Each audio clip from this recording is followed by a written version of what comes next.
주실 하나님의 축복의 말씀은 창세기 7장 1절에서 12절에 있는 말씀입니다. 창세기 7장 1절에서 12절에 있는 말씀입니다.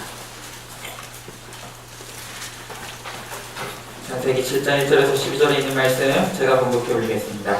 여호와께서 노아에게 이르시되 너와 내 온 집은 방주로 들어가라. 이 세대에서 내가 내 앞에 의로움을 내가 보았음이니라. 너는 모든 정결한 짐승은 암소 7씩, 부정한 것은 암소 2씩 내게로 데려오며 공중의 새도 암소 7씩을 데려와 그 씨를 온 지면에 유전하게 하라. 지금부터 7일이면 내가 40주야를 땅에 비를 내려 내가 지은 모든 생물을 지면에서 쓸어버리리라. 노아가 여호와께서 자기에게 명하신 대로 다 준행하였더라. 홍수가 땅에 있을 때 노아가 600세라. 노아는 아들들과 아내와 며느리들과 함께 홍수를 피하여 방주에 들어갔고 정결한 짐승과 부정한 짐승과 새와 땅에 기는 모든 것은 하나님이 노아에게 명하신 대로 암소 2씩 노아에게 나와 방주로 들어갔으며 7일 후에 홍수가 땅에 덮이니 노아가 600세 되던 해 둘째 달 곧 그 달 11일의 날이라. 그날에 큰 기쁨의 샘들이 터지며 하늘의 창문들이 열려 40주야를 비가 땅에 쏟아졌더라. 아멘.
지휘자가 안 계시는데 더 잘하시는 것 같은데 이거 어떻게 된 거죠? 이제 우리 그 성가대가 정말 이렇게 힘있게 찬양을 하면 예배자들뿐만이 아니라 설교자도 굉장히 큰 힘을 얻습니다. 찬양은 그냥 노래가 아니라 하나님이 주시는 중요한 은혜의 통로인 줄로 믿습니다. 성가대를 위해서 기도 많이 해주시고, 특별히 우리 지휘자님이 지난 토요일날 산에 가셨다가 발목이 똑 부러지셔가지고, 그냥 똑 부러지신 게 아니라 인대가 끊어지고 발목뼈가 으스러지는 아주 그냥 중상을 입으셔서 좀 수술받고 지금 병상에 누워 계시는데, 또 우리 지휘자 집사님 또 많게해서 더 하나님 앞에 힘있게 쓰임받을 수 있도록 여러분 기도해 주시기를 부탁을 드리겠습니다.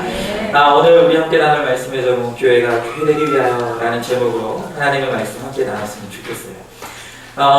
저는 지난주에 우리는 방주가 지어지는 이 과정의 본문을 살펴보면서 구원이란 무엇이고 구원은 어떻게 이루어지는가에 대해서 함께 나누었죠. 하나님께서 주신 방주의 설계도 안에 이 구원의 놀라운 비밀들이 있었습니다. 첫 번째로 구원이란 무엇이었습니까? 그것은 전적으로 하나님의 은혜라는 거예요. 노아에게 이 어마어마한 홍수를 견뎌낼 수 있는 지혜와 힘이 없었기 때문에 하나님께서 전적으로 이 방주를 지을 수 있는 모든 지혜와 능력을 주셨던 것처럼, 오늘 우리들이 이 죄악의 홍수 가운데서 살아남을 수 있는 것은, 구원받을 수 있는 것은 우리의 지혜나 힘이나 능력이 아니라 전적으로 하나님의 은혜의 선물인 것을 우리는 저번 주에 함께 나눴었습니다. 또한 하나님께서 우리들에게 구원의 은혜를 베푸실 때 그 구원은 취소되거나 빼앗길 수 있는 구원이 아니라 영원토록 지켜지는 안전한 구원이라는 것을 우리가 또한 저번 주에 나눴었죠. 마지막으로 구원이란 무엇이었습니까? 구원으로 들어갈 수 있는 문은 몇 개라고 했죠? 하나라고 했습니다.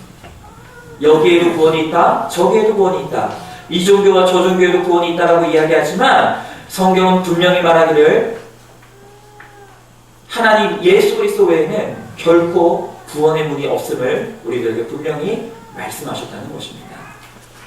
이것이 바로 지난주에 우리가 나눴던 하나님의 말씀의 내용이었습니다. 여러분 너무 새로운 듯이 이렇게 들으시면 굉장히 곤란합니다. 분명히 기억이 나셔야 되는데, 자, 그런데 제가 지난주에 방주가 노아 시대의 구원을 위해서 지어진, 노아 시대의 노아의 가족과 온 이 생명들을 구원하기 위한 구원을 위해서 지어진 것이라면, 바로 오늘 이 시대를 사는 저와 여러분을 위해서, 여러분들의 구원을 위해서 지어진 오늘 이 시대의 방주가 있다라고 제가 저번 주에 말씀드렸었습니다. 여러분 기억하십니까? 오늘 이 시대를 위해서 하나님께서 우리들에게 구원을 위해서 지어준 방주는 뭐라고 했죠? 그렇습니다. 교회입니다. 감사합니다. 대답 못하시면 어쩌나 굉장히 마음 졸였었는데, 예수님은 마태복음 6장 18절에서 19절을 통해서 내가 이 땅에 온 이유에 대해서, 예수님이 이 땅에 오신 이 목적에 대해서 우리들에게 말씀하실 때, 예수님이 이 땅에 오신 목적을 교회를 세우기 위해서 왔다, 이렇게 말씀하십니다. 여러분, 예수님께서 이 땅에 오실 때는 꿈꾸시는 것이 있었어요. 예수님이 바라보시는 비전이 있었다는 것입니다.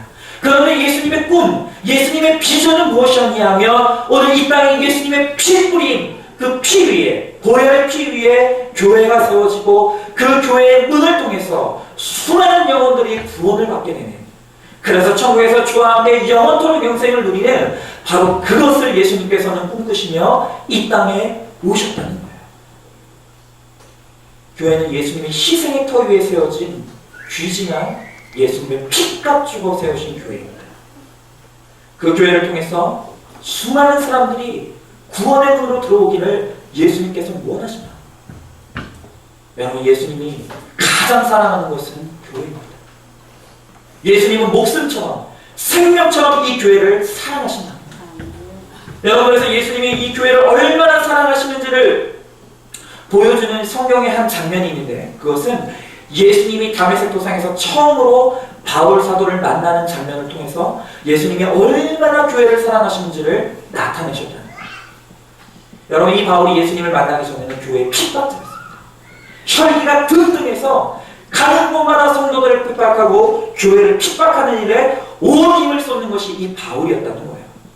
그날도 이 바울은 성도와 교회를 핍박하기 위해서 광야를 질주하고 있었어요. 그런데 어느 날 다메섹 도상에서 예수님이 그에게 찾아오셨어요. 그리고 그에게 예수님께서 말씀하시는 거예요. 사도행전 9장 4절에서 5절 보니까 바울에게, 교회를 핍박하는 바울에게 찾아오신 예수님께서 이렇게 말씀하세요. 사울아 사울아 내가 어찌하여 나를 박해하느냐. 대답하되 주여 누구십니까? 이르시되 나는 내가 박해하는 예수라. 오늘 바울 세대에게 처음 찾아오셔서 예수님께서 뭐라고 말씀하시냐면, 바울아 어째서 내가 이렇게 나를 핍박하느냐. 어째서 네가 나를 이렇게 미워하느냐. 나는 네가 그렇게 핍박하고 미워하는 예수다. 오늘 예수님께서 바울에게 처음으로 찾아오셔서 이렇게 말씀하시는 거예요. 여러분, 그런데 오늘 예수님께서 바울 사도에게 하시는 이 말씀에는 어폐가 있어요. 심각한 문제가 있어요.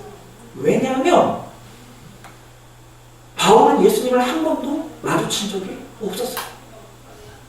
바울과 예수님이 이 땅의 무대에서 활동하던 시기에는 차이가 있었어요. 그렇기 때문에 바울은 한 번도 예수님을 본 적이 없고, 한 번도 바울이 직접적으로 예수님을 핍박한 적이 없었다는 거예요. 단지 이 바울은 성도들을 핍박했을 뿐이고 교회를 핍박했을 뿐이었다는 거예요. 그런데 예수님은 교회를 핍박하는 그것을 누구의 핍박으로 느끼셨다는 거예요? 예수님 자신에 대한 핍박으로 느꼈다. 성도들을 핍박하고 성도들이 고통당하는 모습을 보면서 예수님께서는 그 성도들이 당하는 고통을 누구의 고통으로 느꼈다는 것입니까? 예수님 자신의 고통으로 느꼈다는 것입니다. 여러분, 이것이 얼마나 중요한지 모릅니다. 예수님과 교회는 한 몸이에요. 예수님과 교회는 생명으로 연결되어 있다는 것입니다. 그래서 누군가 교회를 핍박하고 교회를 깨뜨릴 때 예수님은 그것을 자신에 대한 공격으로, 자신에 대한 핍박으로 생각하시고 아파하신다. 그러나 반대로 누군가가 교회를 사랑하고 교회를 소중히 여길 때 예수님은 그것을 자신을 향한 사랑과 소중함으로 여기신다. 여러분, 그래서 어제 우리가 교회 청소를 했었어요. 물론 여러분들 가운데서 토요일 날도 직장에 나가실 때도 이미 있었던 선약이 있으셔서 여러 가지 분주해서 못 나오신 분들도 많이 있으시지만, 그러나 여러분, 예수님을 사랑한다는 것은 말이 아니에요. 그냥 말로서만 예수님을 사랑하는 것이 아닙니다. 여러분, 우리가 몸된 교회를 이렇게 구석구석 청소하고 또 닦고 소중하게 여기는 이것이 예수님을 사랑하는 구체적인 표현으로 나타나게 된다는 것입니다. 여러분, 예수님을 사랑한다는 것은 추상적인 게 아닙니다. 내가 주님의 몸된 이 교회를 사랑하고 섬기고 돌볼 때 그것이 구체적인 사랑의 표현이 되는 거예요. 여러분, 그래서 칼빈은 이 교회가 얼마나 중요한지를 우리들에게 설명할 때 단적으로 이렇게 표현했어요. 하나님의 성도의 아버지 되신다면 교회는 성도의 어머니다. 이렇게 얘기합니다. 놀라운 표현이죠. 하나님의 성도의 아버지 되신다면 교회는 성도의 어머니다. 그만큼 교회라는 것은 성도에게 있어서 목숨과도 같은 것입니다. 여러분, 그래서 저는 오늘 이 시대의 구원의 방주인 교회, 하나님이 근토록 아끼고 사랑하는 교회가 온전하여지고 교회가 교회되기 위해서 무엇이 필요한지를 우리 함께 나누길 원합니다.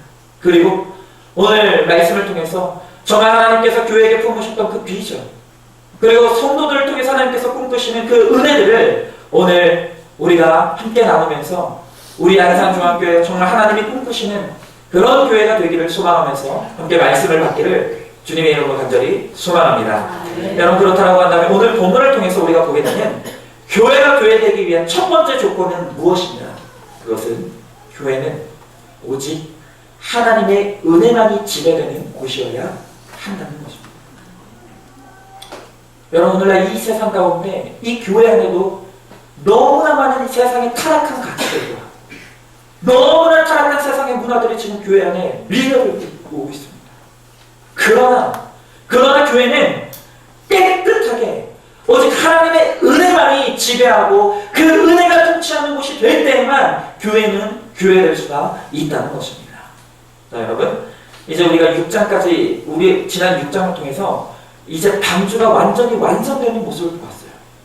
그리고 이제 7장에 들어오자마자 하나님께서 노아에게 뭐라고 명령하십니까?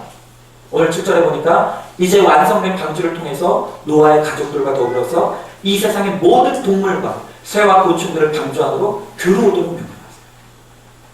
자, 그런데 이제 드디어 완성된 방주 안에 모든 생물들이 다 들어오는 이 장면들을 여러분 절대로 그냥 쉽게 넘겨서는 안 됩니다. 자, 여러분 생각해 보세요. 오늘 이 방주 안에는 지금 우리가 이 세상에서 보고 있는 모든 동물들과 식물들과 곤충들이 다 들어왔어요. 자, 그렇다고 한다면 지금 이 방주 안에 뭐가 있을까요? 사자가 있었어요. 그렇죠? 호랑이가 있었어요. 지금 이 방주 안에는 어마어마하게 무서운 맹수들이, 자연의 야생의 이 야수의 본능을 그대로 지닌 맹수들이 지금 들어와 있다. 그럼 또 반면에 이 방주 안에 또 뭐가 들어와 있겠습니까? 양도 있었겠죠? 소도 있었겠죠? 염소도 있었어요. 여러분 지금 이 방주 안에 들어온 거는 우리 집에서 키우는 바둑이나 멜이나 쫑이 아니에요. 어마어마한 맹수들과 온순한 동물들이 지금 다 섞여 있는 거예요. 이게 무슨 말이에요?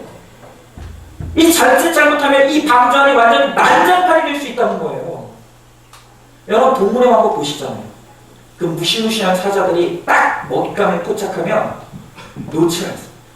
그리고 마침내 그것을 꽉 움켜잡으면 순식간에 이 사자 무리들이 달려들어가고 물어뜯기 시작하죠. 그러면 몇 분이 안 돼서 어떤 일이 벌어집니까? 그 동물이 완전히 뼈밖에 남지 않아요. 피가 먹어요. 여러분 상식대로 가면 이렇게 지금 방주 안에 동물들이 뒤섞여서 1년을 갇혀 있었어요. 상식대로 가면 이 안에서 어떤 일이 일어나야 됩니까? 피바람이 불어야 됩니다. 난장판이 일어나는 거예요. 완전히 뒤집박죽이 되어야 하는 거예요. 여러분 1년이 끝나고 방주 안에 문을 열고 나왔을 때 피가 남자야 되는 거예요.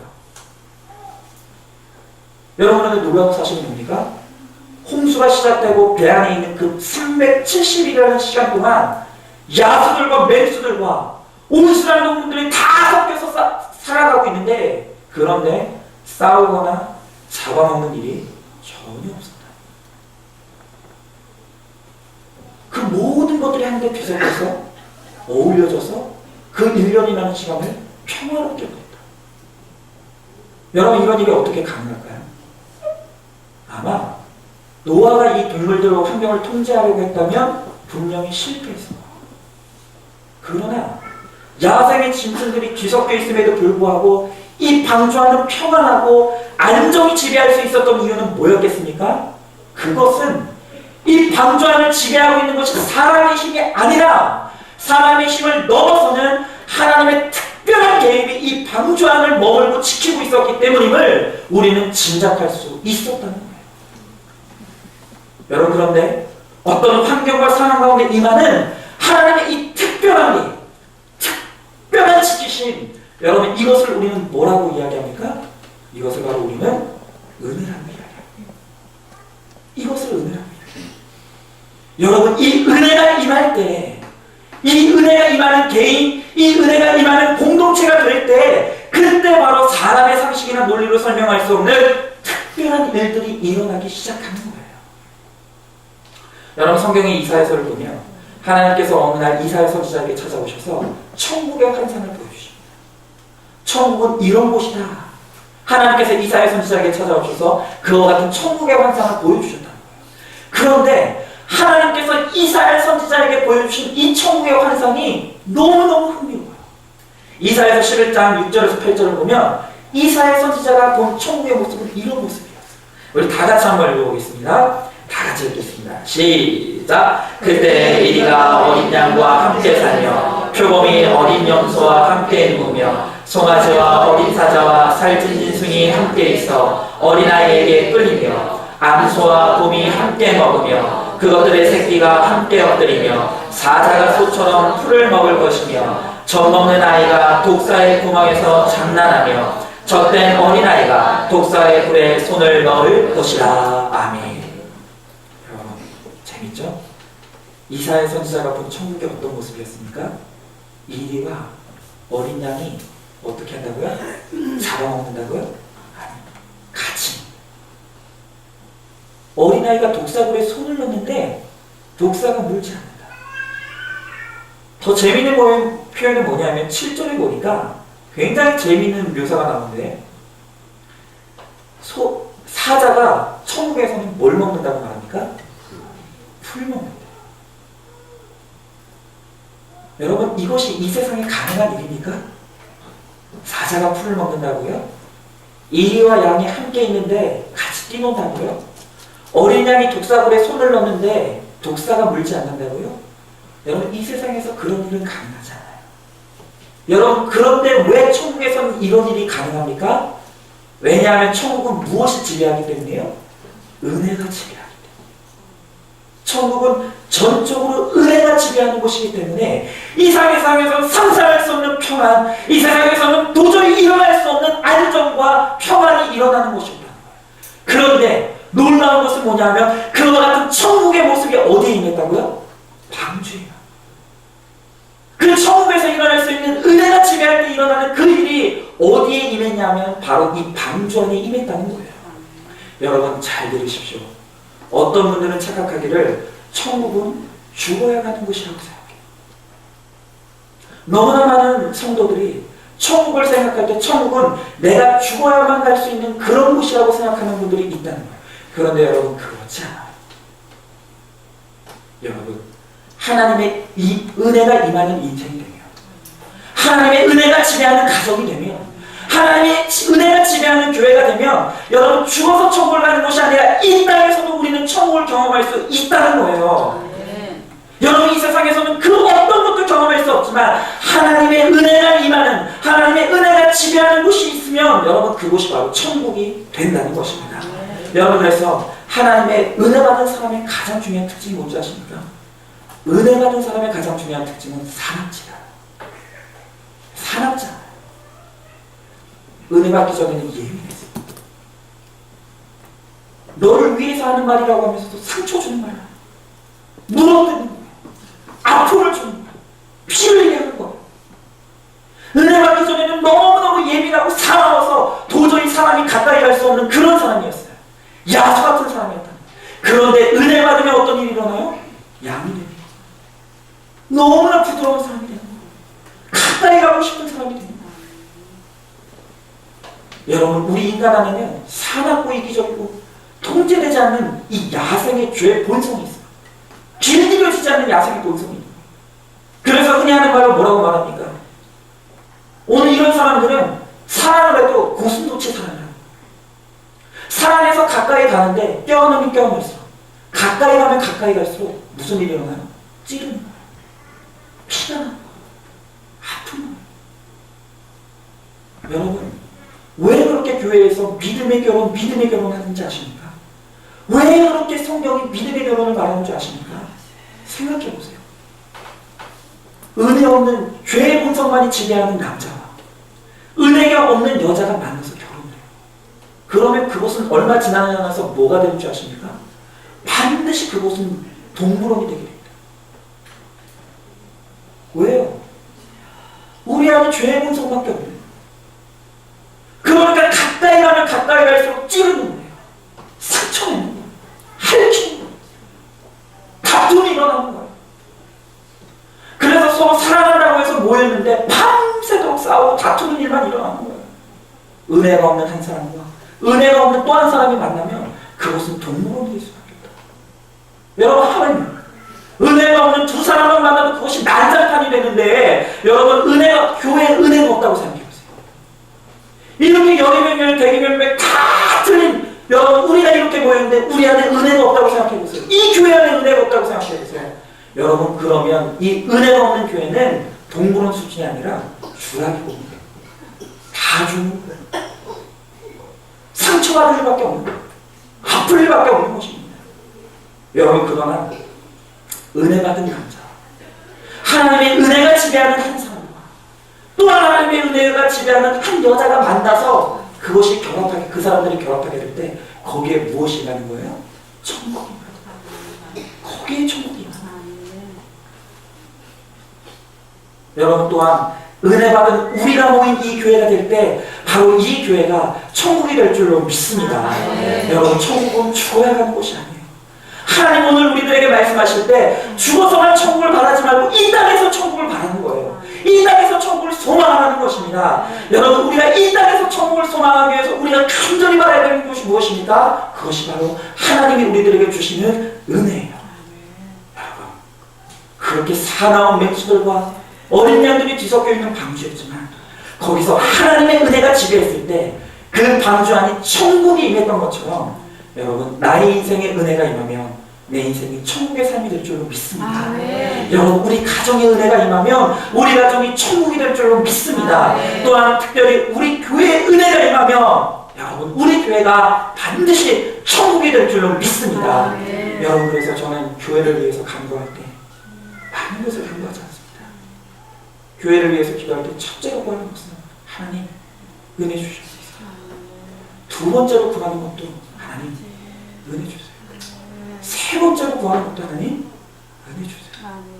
여러분, 은혜만 있으면 다 해결됩니다. 은혜만 있으면 부족할 것이 없습니다. 여러분, 그래서 정말 우리는 죽어서만 천국을 바라는 인생이 아니라 지금 이 땅에서 오늘 하나님의 은혜를 간구하고 하나님의 은혜가 지배되는 인생이 되기를 소망하면서 바로 우리의 인생이, 우리의 가정이, 우리의 교회가 하나님의 은혜와 충만한 것이 될 수 있기를 주 예수 그리스도로 간절히 축원드리겠습니다. 여러분, 그렇다고 한다면 교회가 은혜만이 지배되는 것이 되어야만 한다고 한다면 그 은혜가 지배되기 위해서 필요한 것이 무엇일까요? 그것이 바로 은혜의 통로가 되는 예배가 온전히 이루어져야 된다는 거예요. 은혜는 그냥 이루어지는 것이 아닙니다. 은혜의 통로가 있어요. 그 은혜의 통로가 무엇입니까? 그것이 바로 예배입니다. 예배가 온전히 이루어지지 않은 그 어떤 공동체도 절대로 하나님의 은혜의 지배는 일어날 수가 없다는 거예요. 여러분, 저 오늘 본문을 보니까 하나님께서 명령하시기를 사람뿐만이 아니라 종을 보존하기 위해서 동물들까지 다 태우도록 그렇게 말씀하셨죠. 자, 그런데 이 방주는 아무리 크다 하더라도 공간이 한정되어 있었기 때문에 원하는 것만큼 다 태울 수가 없어요.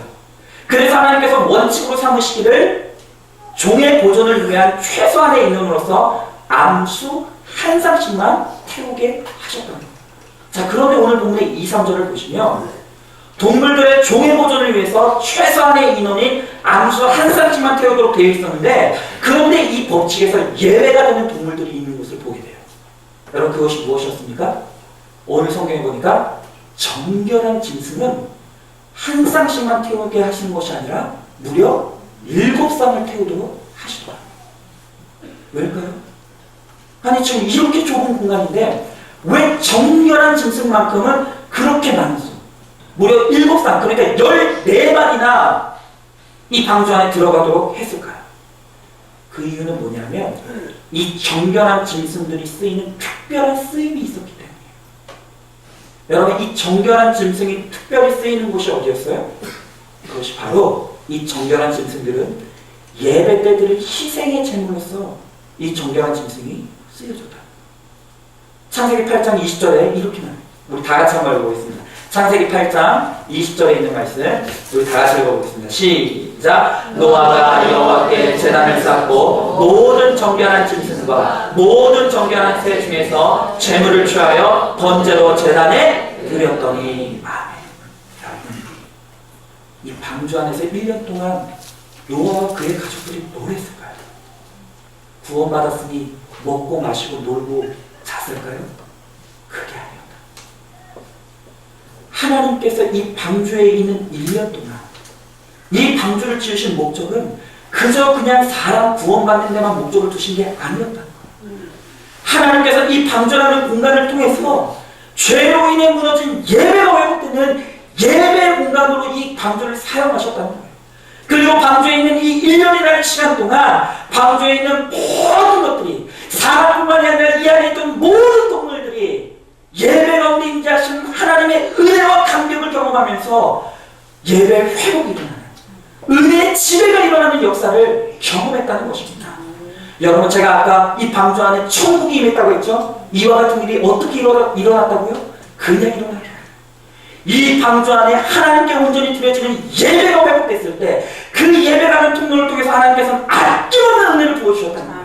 그리고 그 아낌없는 그 은혜가 방주를 지배했을 때 그 그 방주 안에 어떤 일이 일어났다고요? 천국이 임하는 은혜가 일어났다는 거예요. 여러분 마태복음 18장 20절을 통해서 하나님께서 온전한 예배가 이루어지는 그 예배 장소에 하나님께서 주시는 중요한 약속이 있어요.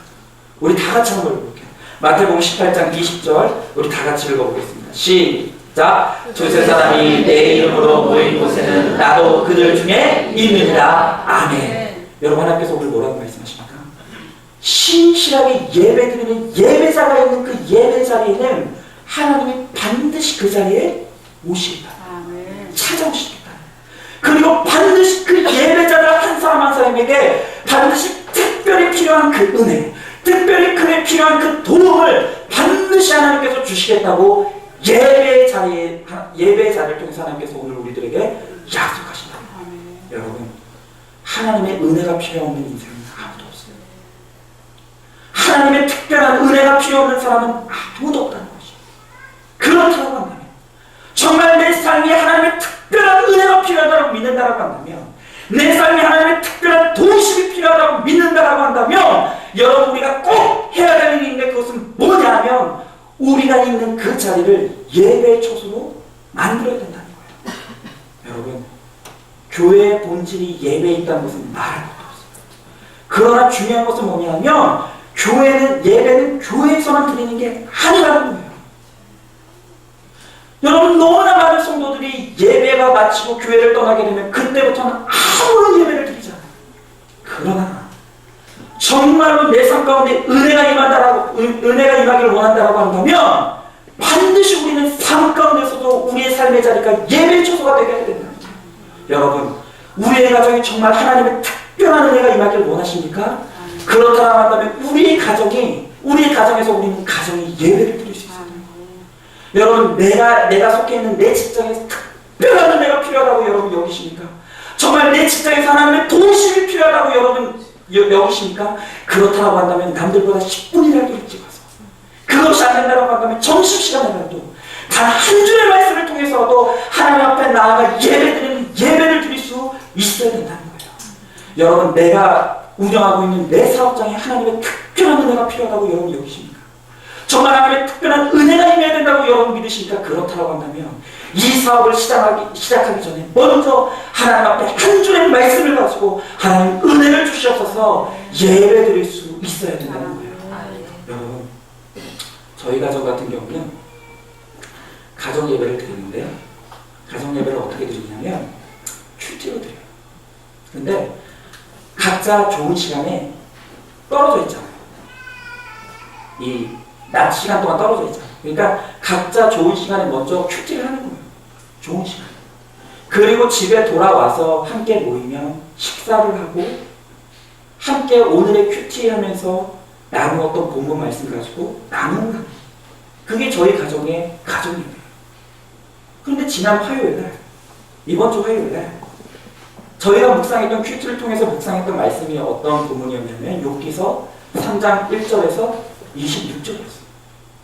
그런데 저희가 이 본문을 가지고 묵상을 할 때 특별히 저희 아내와 저에게 동일하게 하나님께서 주목하셨던 구절이 있었는데 그게 뭐냐면 욥기서 3장 26절에 있는 말씀이에요. 한번 띄워주시겠어요?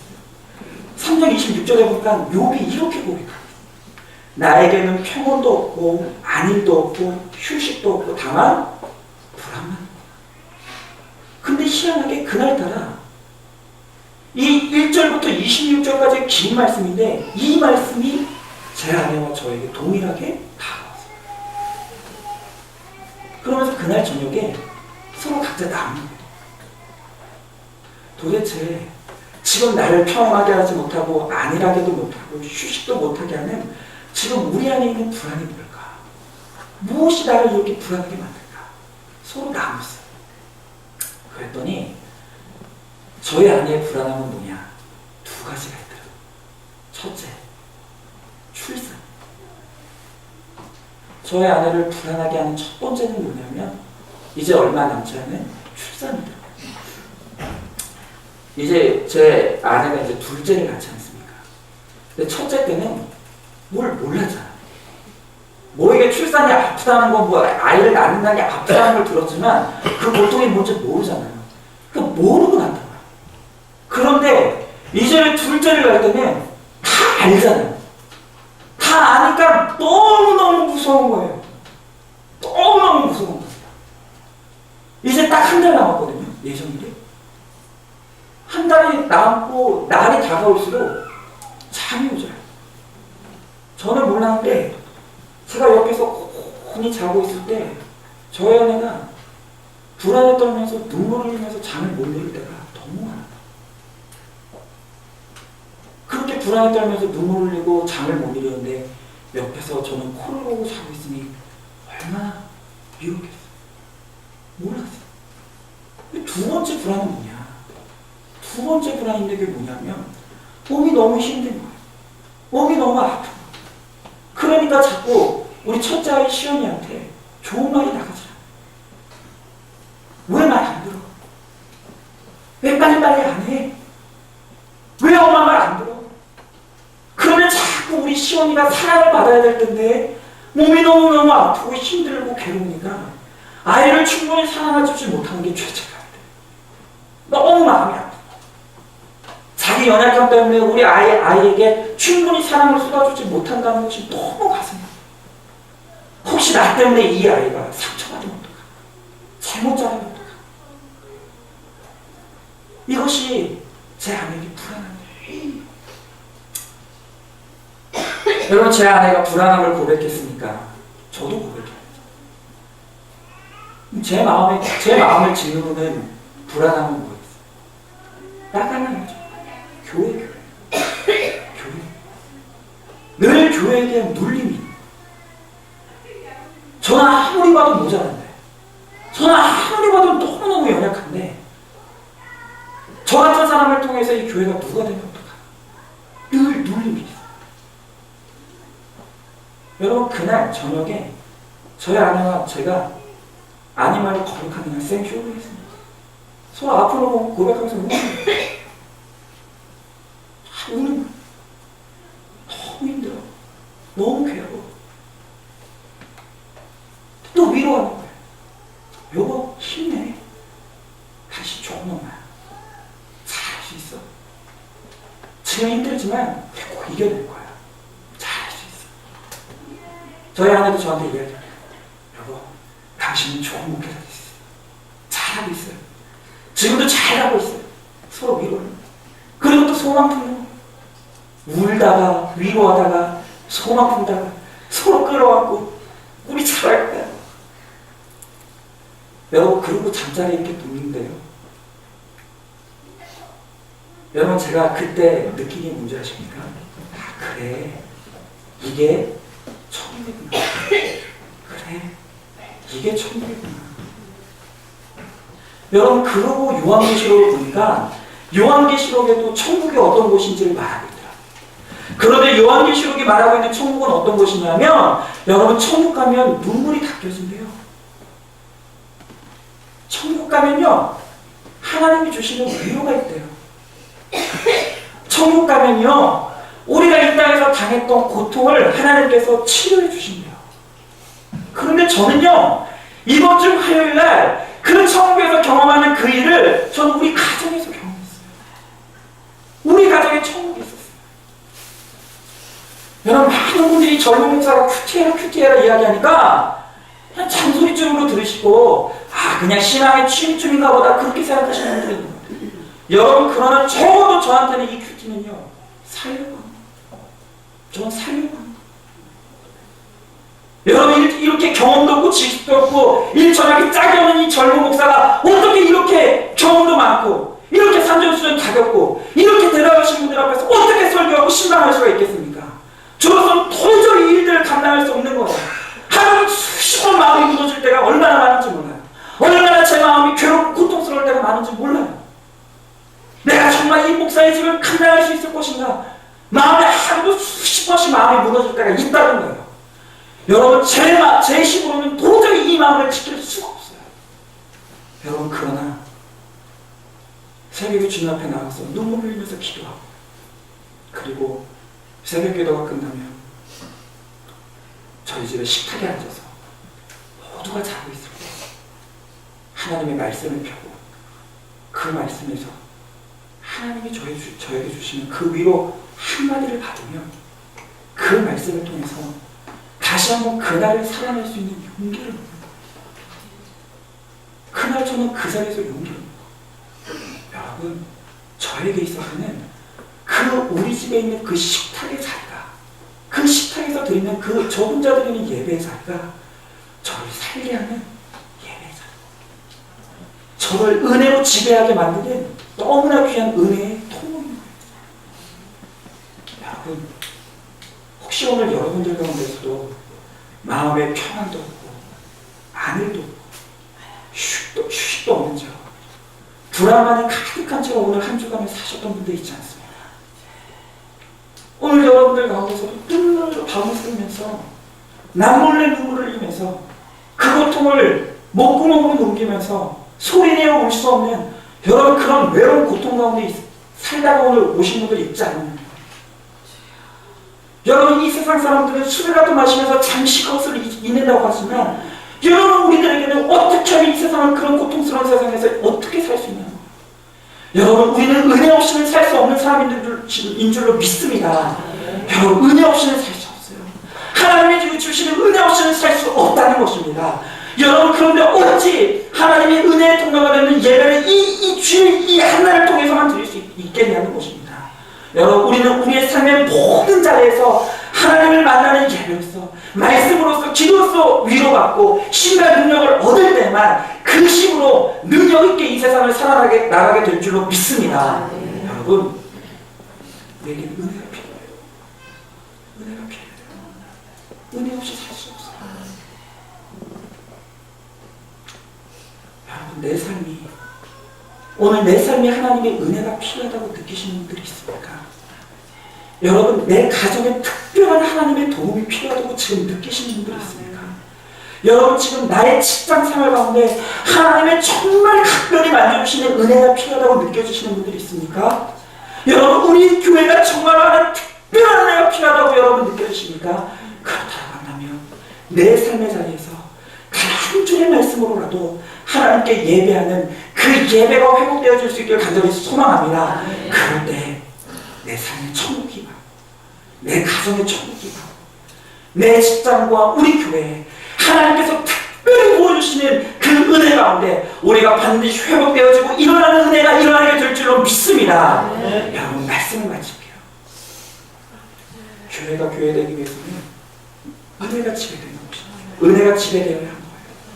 그러나 그 은혜는 어떻게 임하는 것입니까? 우리가 하나님 앞에 천심으로 나가 주의 은혜 없이 살 수 없음을 고백하며 하나님의 은혜를 간구하며 예배자로 나갈 때 바로 그 예배가 드려지는 그 장소를 통해서 하나님은 우리에게 찾아와 주시고 우리를 만나 주시는 줄로 믿습니다. 여러분, 예배는 교회만 드리는 것이 아니에요. 내 인생이 은혜가 필요하다고 여겨지죠. 이제 우리의 삶의 자리에서 예배를 회복하십니다. 여러분, 우리 가정 가운데 정말 지금 특별한 은혜가 아니고서는 우리 가정이 도저히 설 수 없다라고 느껴지신다고 한다면 여러분, 우리 가정에서 아무도 예배드릴 사람이 없다 할지라도 나 혼자라서라도 한 줄의 말씀을 붙잡고 하나님 이 말씀대로 이루어 주시옵소서 예배드릴 수 있는 예배자 될 수 있기를 소망합니다. 그리고 우리 직장에 지금 내가 속해 있는 그 직장에 정말 하나님의 도우심이 필요하다고 여겨지시면 여러분, 그 직장에서도 하나님께 온전히 홀로 나가 드리는 그 예배로서 하나님의 능력을 받으실 수 있기를 소망합니다.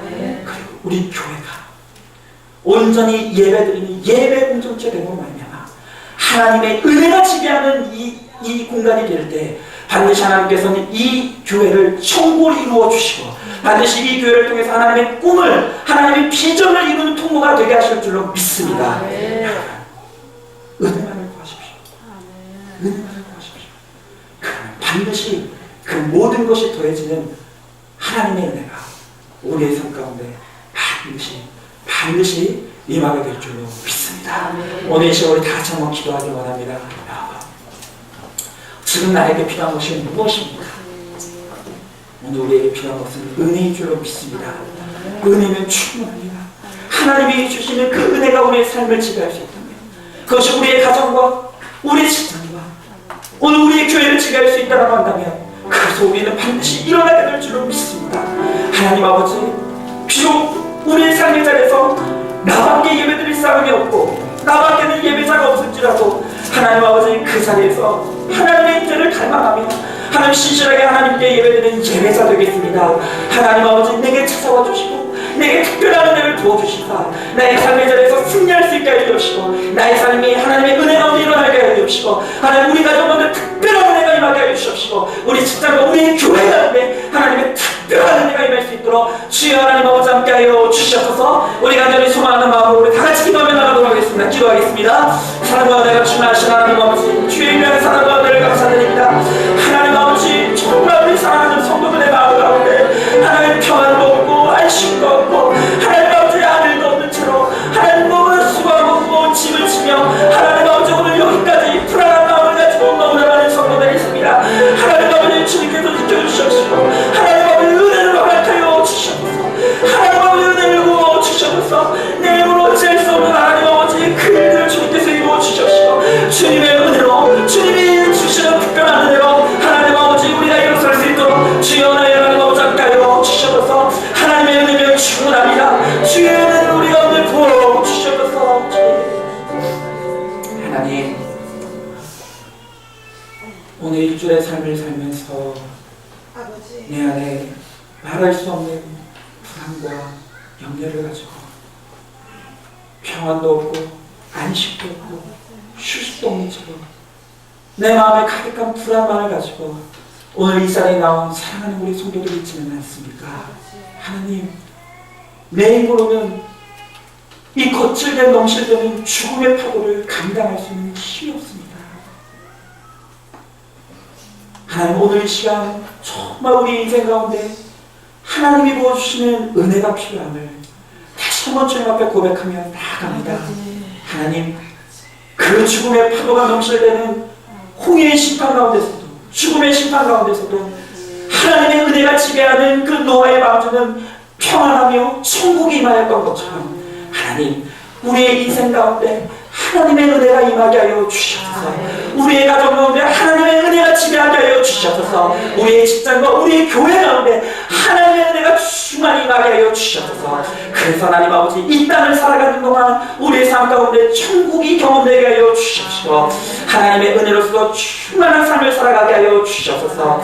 하나님 아버지 예배가 되게 하여 주시옵소서. 하나님 아버지 정말 나 혼자 예배자로 설정정 하나님 아버지 신실하게 우리의 삶의 자리에서 하나님 예배자 되므로 말미암아 나의 예배 가운데 임재하시고 찾아오시는 하나님의 은혜를 경험할 수 있게 하여 주시옵시고 그래서 주와 함께 날마다 승리하는 우리의 복된 삶이 되게 하여 주시옵소서.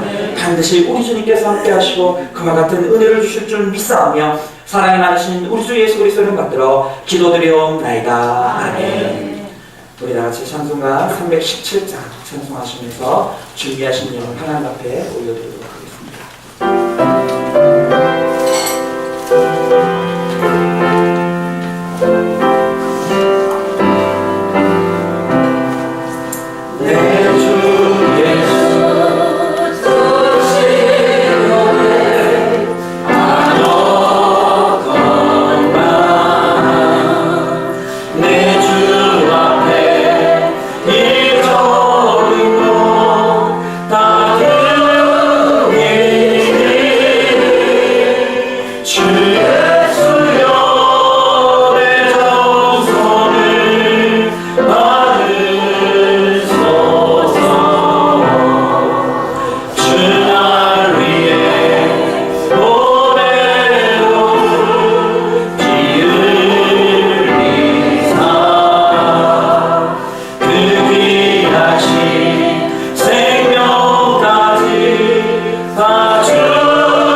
오늘 이 시간 하나님 앞에 예배자로 나오며 빈손으로 나오지 아니하고 이 거칠고 험한 한 주간의 삶 가운데서도 나를 지키시고 보호하셨던 하나님의 은혜를 기억하며 하나님 앞에 귀한 예물을 들고 주님 앞에 나옵니다.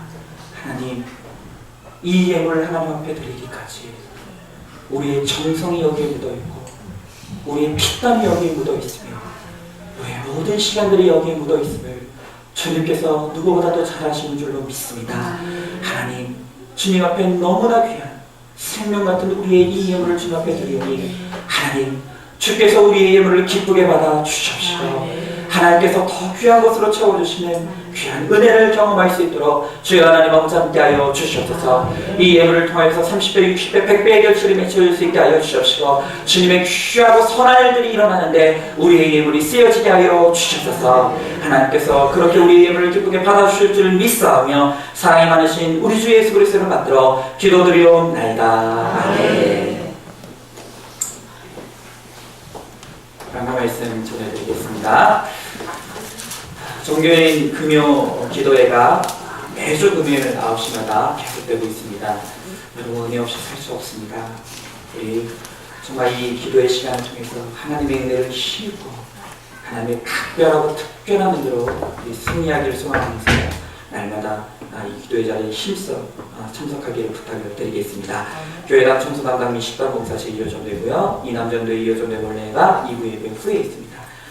성도님들의 기도로 은혜 가운데 담임 목사님께서 중고지 선교를 잘 무사히 마치고 다녀오셨습니다. 감사드리고요. 추수감사주일이 이제 다음 주입니다. 1부는 성찬식, 2부는 수세식 및 성찬 예식이 있습니다. 한 해를 지켜주심을 힘써 감사하여 준비하시기 바랍니다. 추수감사절의 기쁨을 이웃들과 함께 나누기 위한 떡을 찬주했습니다. 성도님들의 많은 참여를 부탁을 드리겠습니다. 선교지 소식입니다. 선교사님과 선교지를 위해서 날마다 기도를 부탁을 드리겠습니다. 우리 다른 특별한 방법 없으시면 우리 다 같이 일어나셔서 찬송가 208장 찬송하시고 축도로서 모든 예배를 마치도록 하겠습니다.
하나님의 사랑과 성령의 교통하심이 하나님 앞에 온전히 서 신실한 예배자 되기를 소망하며 예배를 통하여 하나님이 특별히 부어주시는 은혜와 하나님께서 특별히 주시는 도우심을 힘입어 살아가기를 소원하고 다짐하는 사랑하는 모든 성도들 머리머리 이제로부터 영원토록 함께 계실지어다. 아멘.